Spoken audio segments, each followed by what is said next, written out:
All right, let's start. Number 12. The plague victims. In 1994, archaeologists from the Museum of London Archaeology broke through the floor of a sealed burial trench beneath East Smithfield and found themselves standing above 2,400 bodies stacked in careful rows. All of them had been placed there within a period of months, between the autumn of 1348 and the spring of 1349, during the first catastrophic wave of the Black Death in England. Burial was, in the medieval world, a sacred act.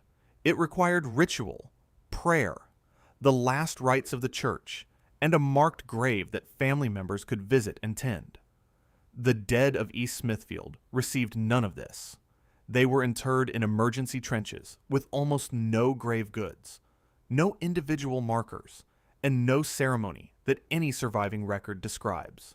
The chronicler Henry Knighton, writing within years of the event, recorded that bodies were piled one upon another, with no room for the rites the church considered essential for the soul's passage. What disturbed archaeologists most was not the scale of the burial, though the scale was staggering.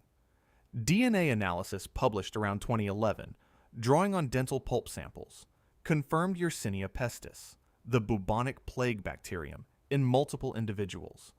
But the trench had been deliberately sealed, and its location was subsequently lost. It was not rediscovered by accident for over 6 centuries. The Museum of London Archaeology's subsequent investigation found that the original cemetery had been designed with a capacity far exceeding the 2,400 bodies recovered, suggesting that those who dug it expected far worse than even the catastrophe that followed. Some losses are so total, they erase the very memory of where the dead were put. East Smithfield was not forgotten through carelessness. It was sealed, and then the world that sealed it ceased to exist. Number 11. The Forsaken Abbot. During restoration work at Beaulieu Abbey in Hampshire in 1927, workers removing a flagstone in the chapter house floor discovered a 13th century abbot's tomb with an iron bar driven through the lid from the outside. Beaulieu was founded in 1204 by King John, one of the great Cistercian houses of southern England, and its chapter house floor was among the most sacred spaces within it, reserved for the burial of the abbey's own leaders. Abbots of wealthy Cistercian houses were figures of considerable authority.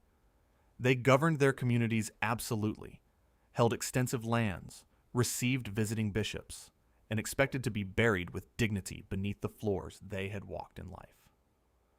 The chapter house was not merely a room. It was a statement of institutional permanence, of the monastery's continuity across generations of leadership.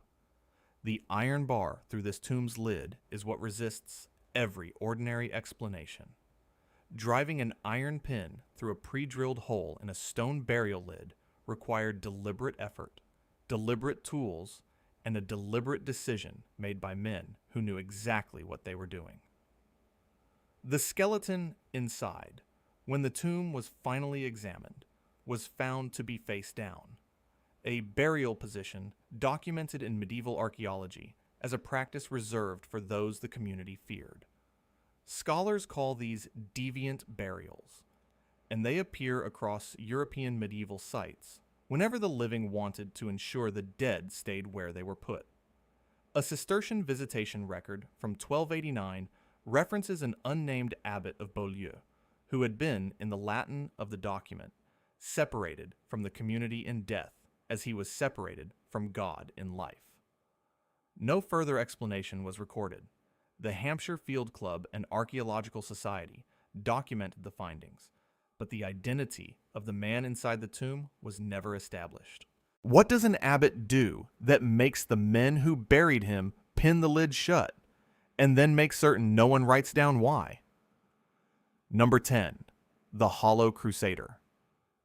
In 1903, during Ottoman-era restoration works at the Church of the Holy Sepulchre in Jerusalem, workers discovered a Crusader-period tomb sealed within a wall cavity.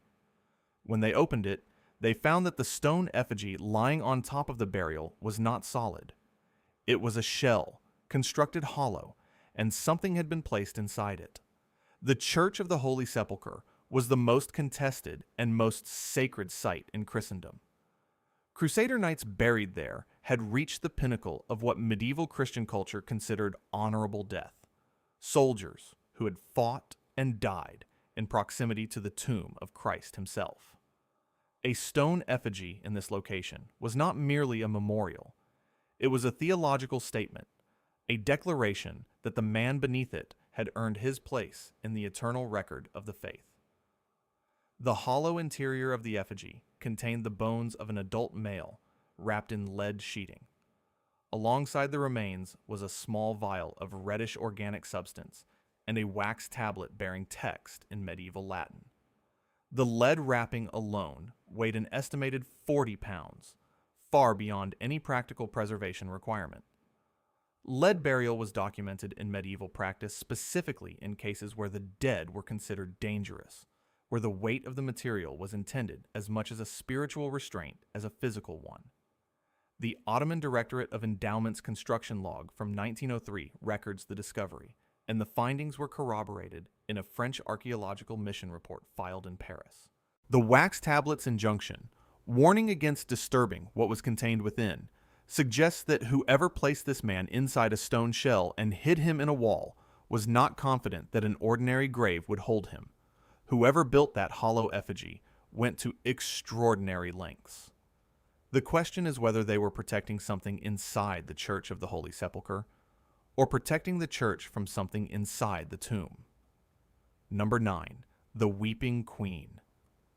In 1817, workers excavating the floor of Fontevraud Abbey in the Anjou region of France, the royal mausoleum of the Plantagenet dynasty, discovered a previously unknown tomb lying adjacent to the great stone effigies of Henry II and Eleanor of Aquitaine. When the lid was raised, the lead inner coffin was seeping fluid from a hairline crack along its lower edge. Fontevraud was not an ordinary burial site. It held the royal dead of one of the most powerful dynasties in medieval European history, and its tombs were maintained, catalogued, and periodically inspected across the centuries. The discovery of an unrecorded tomb in such a closely administered space was already unusual. That the coffin was weeping, as contemporaries described it, a dark reddish-brown fluid from a sealed lead interior, arrested everyone present before the lid was even fully raised.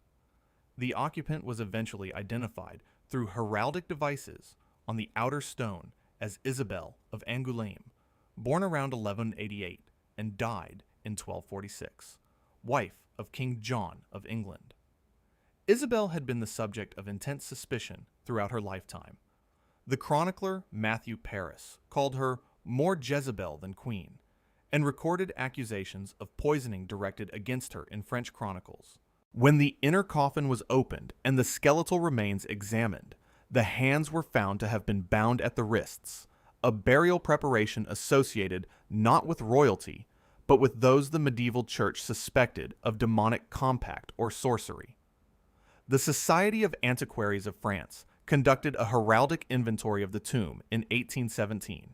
No official document explaining the bound hands has ever been located in Fontevraud's surviving administrative records. Eleanor of Aquitaine lies 20 feet away in one of the most celebrated royal effigies in Europe. Isabel lies beside her, hands bound, in a tomb that wept when it was opened.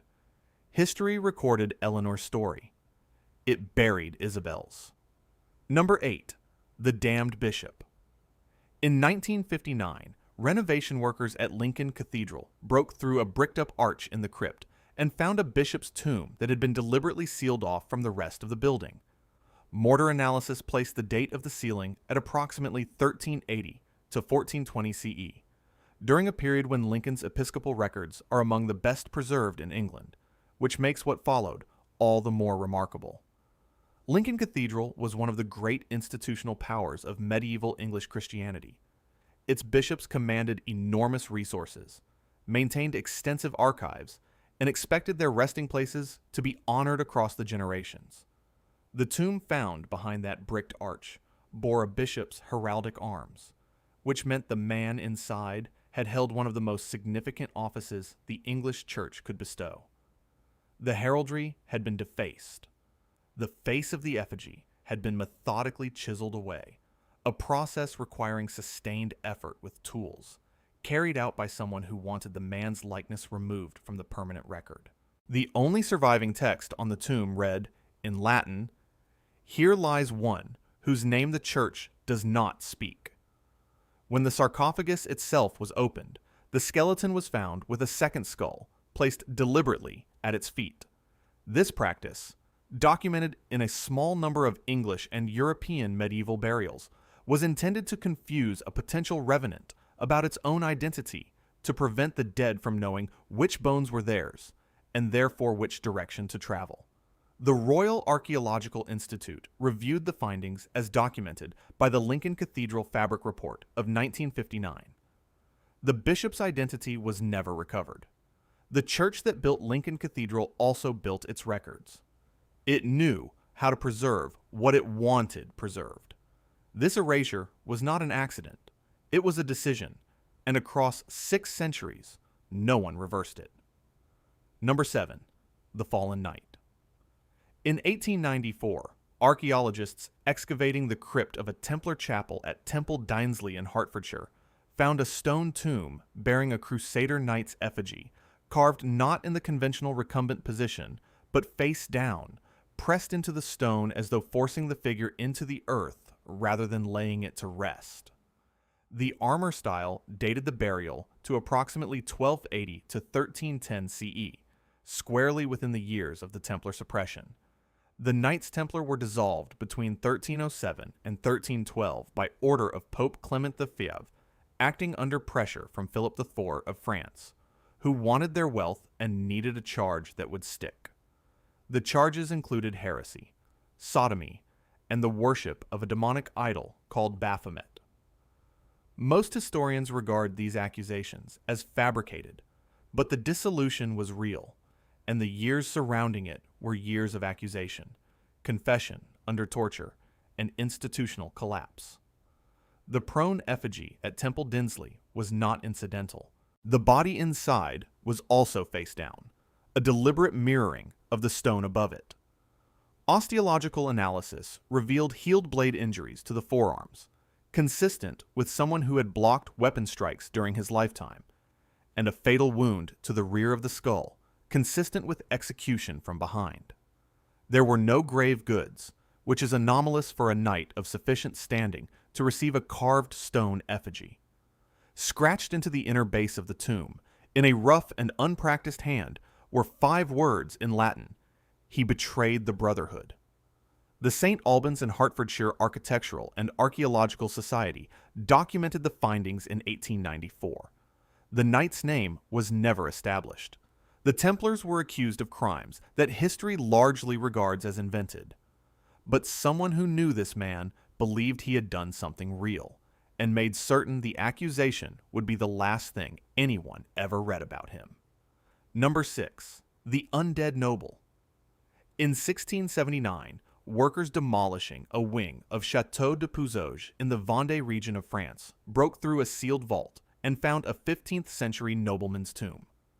The discovery was recorded the same year in a notarial document filed in Fontenay-le-Comte, one of those dry administrative records that occasionally preserves something it was never intended to preserve. The notary described, in careful legal language, 14 deep grooves scored into the interior of the stone lid, consistent, the document noted, with the action of human fingers pressing upward against the stone from beneath. The 15th century in Western France was a world acutely aware of the boundary between the living and the dead, and of how easily that boundary could be breached. Vampiric and revenant panics were documented across France and Central Europe throughout the following 2 centuries. Burial alive was a genuine medical hazard in an era without reliable means of confirming death. Catalepsy, a condition producing death-like states of rigidity and unresponsiveness, was documented in French medical literature as early as the 16th century, and was widely feared as a cause of premature interment. When the tomb was opened, the skeleton was found displaced from its original position. It had been placed supine, flat on its back, in the conventional manner. It was found with one arm raised, the hand oriented toward the lid above. The heraldic devices on the tomb identified the occupant as a member of the Puiseux l'Archevêque family, a lineage with documented connections to Gilles de Rais, the Breton nobleman tried and executed for sorcery in 1440. The notarial archive at Fontenay-le-Comte preserves the original 1679 record. The notary reached no conclusion about what had made the marks. The stone lid above this man weighed approximately 400 pounds. The marks were there regardless. Some explanations are worse than the mystery itself. Number 5. The Cursed King. In the winter of 1868, a commission of Spanish historians and archaeologists opened the tomb of Pedro I of Castile at his documented burial site in central Spain, and within 90 days, 4 of the 7 men present at the opening were dead. Pedro I, born in 1334 and assassinated in 1369 by his half-brother Henry of Trastamara, had been known to his contemporaries simply as Pedro the Cruel, a title that his own chroniclers applied without apparent irony, and that 5 centuries of Castilian folk tradition had done nothing to soften. The tomb had not been opened since Pedro's reinterment in approximately 1446. The seal was intact when the 1868 commission arrived. Spain in that year was careening toward the Glorious Revolution, the September uprising that would overthrow the Bourbon monarchy within months of the commission's work, and the political atmosphere surrounding ancient royal remains was charged with particular tension. The commission was operating under the authority of the Spanish Royal Academy of History. When the tomb was opened, the remains were identifiable by royal regalia. The body had been decapitated post-mortem, consistent with contemporary historical accounts of Pedro's fate after his assassination, when his head was publicly displayed by his half-brother as proof of death. The 4 men who died in the following 90 days were recorded as victims of typhoid fever, a riding accident, and in one case, a cause listed simply as sudden illness. Probability and superstition are very different instruments.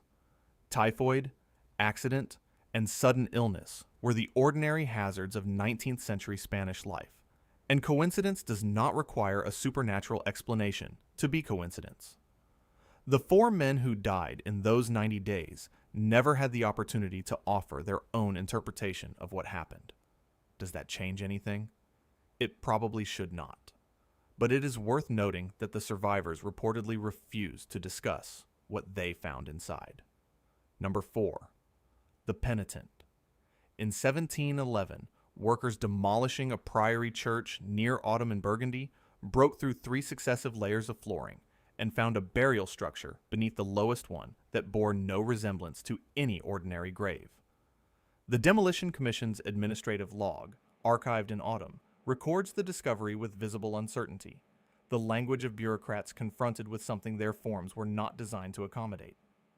What they found was a stone box, barely large enough for a human body, and inside it, a skeleton in a kneeling position.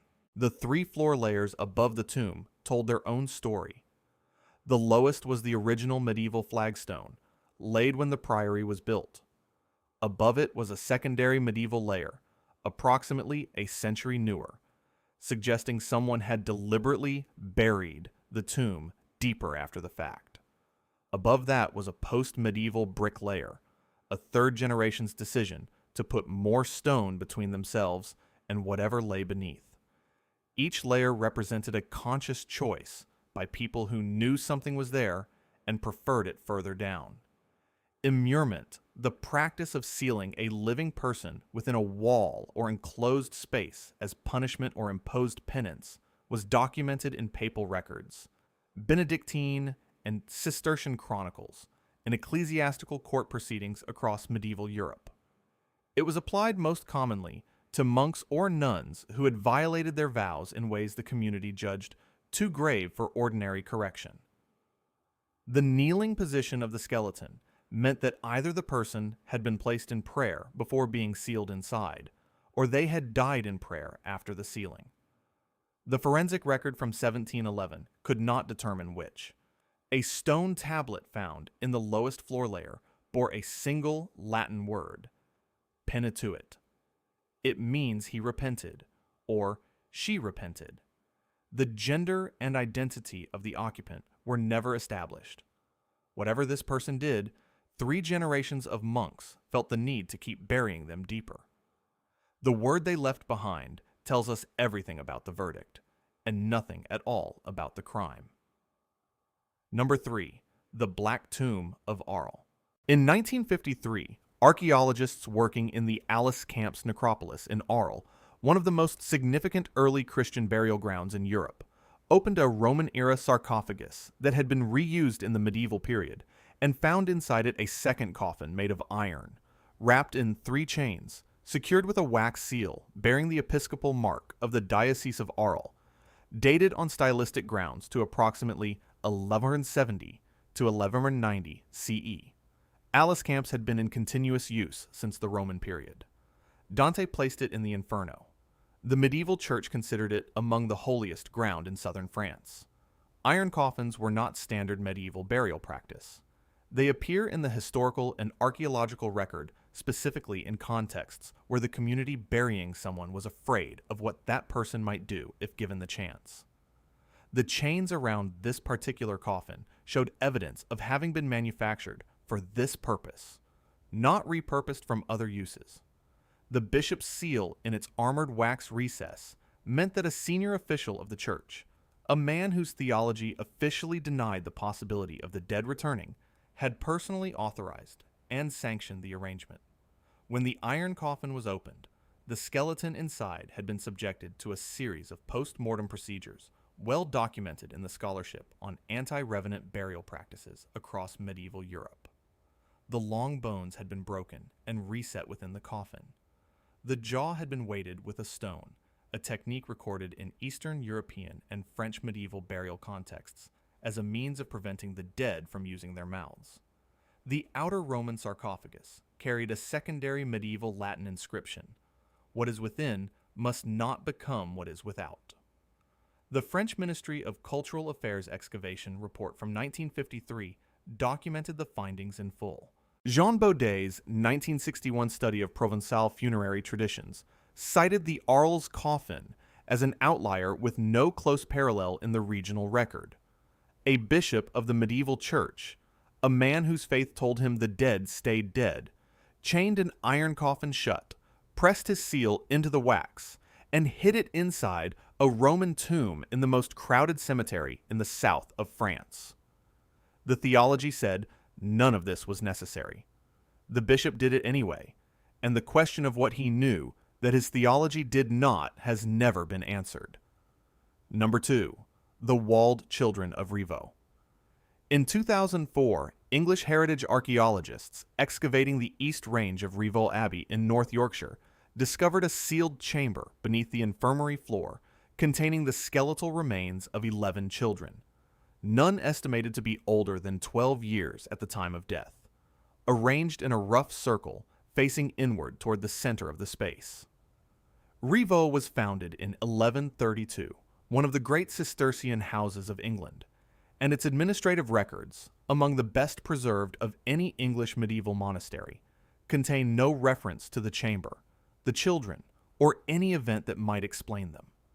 Rievaulx kept records because records were how a medieval monastery governed its landholdings, its finances, its novices, its correspondence with Rome, and its relationships with the noble families who patronized it. The absence of any entry relating to the infirmary chamber is not what happens when something is forgotten. It is what happens when something is deliberately omitted across multiple generations of record keeping. The arrangement of the remains, 11 children in a circle facing inward, has no documented parallel in standard medieval funerary practice. Forensic analysis found scratch marks and impact evidence on the interior walls consistent with the kind of damage documented in confirmed cases of live burial. Bone damage at the fingertips of at least one individual was consistent with repeated forceful contact with a hard surface. Mortar analysis dated the ceiling of the chamber to approximately 1210 to 1260 CE, during the height of the Abbey's institutional power and influence. The University of York Department of Archaeology reviewed the English heritage site. Investigation findings, catalogued under report reference RA 2004-7.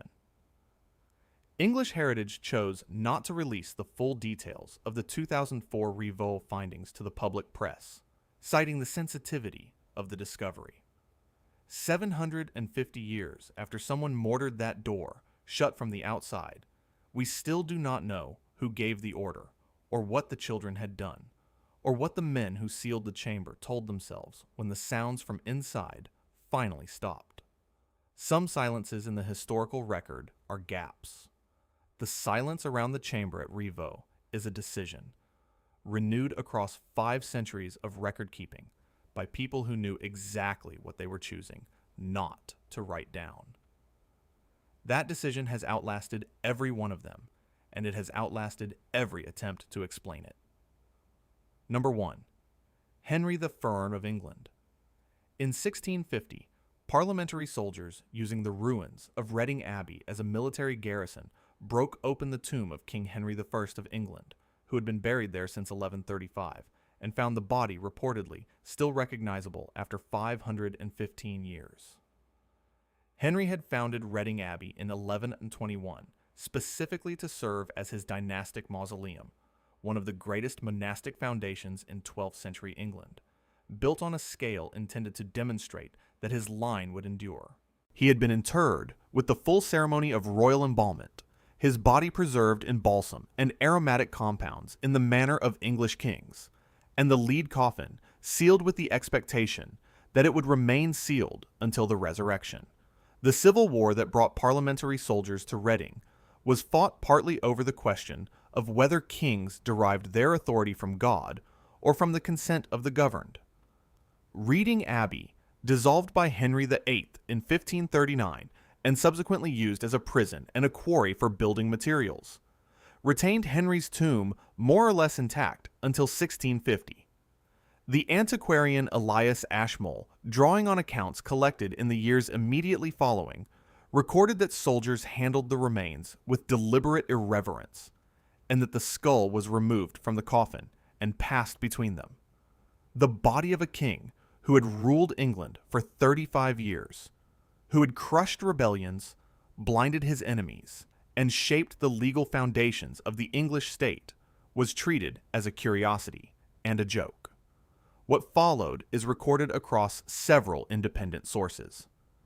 A fever outbreak in Reading in the winter of 1650 to 1651 killed a documented 38 people. 2 of the soldiers present at the opening died within weeks.